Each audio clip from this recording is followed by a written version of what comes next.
আসসালামু আলাইকুম রহমতুল্লাহি বরকাতু। দেওয়ানবিলা সাত কৃষি বাগান থেকে আরেকটা নতুন ভিডিও বানানোর জন্য আমি হাজির হয়ে গেলাম। আজকে আমি আমার এই সাত কৃষি বাগানে দেখাবো মূলার ফলন কেমন হয়েছে।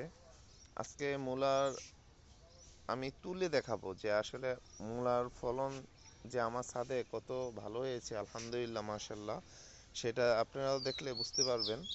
চলুন আপনাদেরকে আগে দেখাই যে মূলা কি অবস্থা বর্তমানে, আমি সেটা হারভেস্ট করব। তো আপনারা দেখতে পাচ্ছেন মূলার অনেক উপরে উঠে গিয়েছে, অনেক বড়। এই যে দর্শক মণ্ডলী দেখতে পাচ্ছেন, বন্ধুরা আপনারা সবাই দেখতে পাচ্ছেন।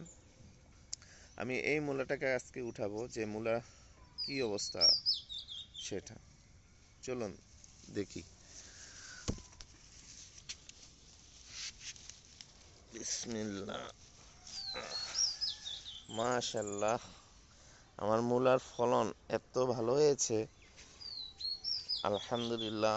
আল্লাহর দরবারে অশেষ শুকরিয়া যে আমার মূলার জাতটা খুব ভালো হয়েছে, অনেক বড় হয়েছে। আরও বড় হতো, কিন্তু আমার এই ড্রামের নিচের মাটিটা হয়তো শক্ত ছিল, নিচের দিকে যাইতে পারে নাই, এই জন্য উপরের দিকে সে উঠেছে। কিন্তু তারপরও আমি অনেক খুশি যে আমার মূলা এত বড় হয়েছে। কখনো ভাবি নাই এত বড় মূলা আমার ছাদে হবে। তা আপনারা দেখতে পাচ্ছেন আমার ছাদ কৃষি বাগানে কত বড় মূলা, মাশাল্লাহ, আলহামদুলিল্লাহ। আসলে আল্লাহর নিয়ামত শুকরিয়া যতই করব ততই ভালো লাগে। মহান রব্বুল আলামিনের দয়া, এত বড় মূলার ফলন আমি পাবো আসলে কল্পনা করতে পারিনি।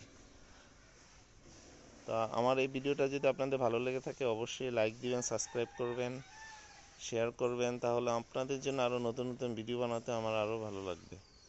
তো আজকের মতো এখান থেকে বিদায় নিলাম। আল্লাহ হাফেজ।